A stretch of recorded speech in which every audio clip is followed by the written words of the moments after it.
ICC champions ট্রফির ভবিষ্যৎ কি এই মুহূর্তে এটাই সবথেকে বড় প্রশ্ন।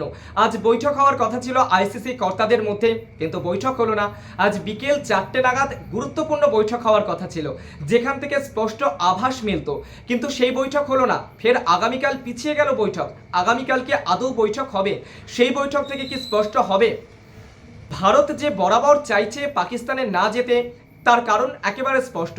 পাকিস্তানের পরিবেশ সবসময় উত্তপ্ত থাকে। পাকিস্তানের রাজনৈতিক পরিবেশ যেভাবে উত্তপ্ত থাকে, তাতে ভারতবর্ষ চায় না পাকিস্তানে নিজেদের ক্রিকেটারদেরকে পাঠাতে, অন্তত বিসিসিআই তো চায় না। আর এদিকে পাকিস্তানও নাছোড়বান্দা, অনড় মনোভাব দেখাচ্ছে পাক ক্রিকেট বোর্ড। চাইছে ভারতীয় ক্রিকেট টিম একেবারে পাকিস্তানে পৌঁছে যাক, পাকিস্তানে খেলার আয়োজন করতে।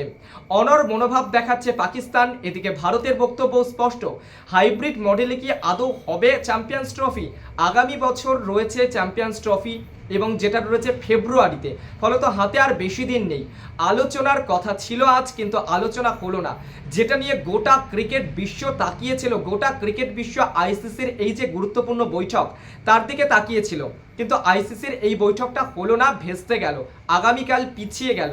কি হবে এর আলোচনা, তা জানার জন্য তাকিয়েছিল প্রত্যেকে। আগামীকাল কি আদৌ সমাধান সূত্র বের হবে? আভাস কি মিলবে? স্পষ্ট কি হবে? হাইব্রিড মডেল নাকি পাকিস্তানে যাবে ভারতবর্ষ? স্পষ্ট নয়। ভারতীয় ক্রিকেট টিম কি করবে? বিসিসিআই কি ভাবছে? আইসিসি কি ভাবছে? অত্যন্ত গুরুত্বপূর্ণ প্রশ্ন সমর্থকদের মধ্যে।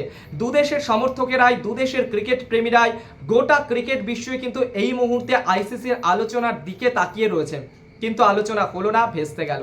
সব মিলিয়ে জটিলতা অব্যাহত, টান টান নাটক তাও অব্যাহত। দেখা যাক আগামীকাল কি হয়। আগামীকালের দিকে তাকিয়ে প্রত্যেকে, তাকিয়ে আমরাও যা যা খবর পাবো আগামীকাল সবটা জানাবো।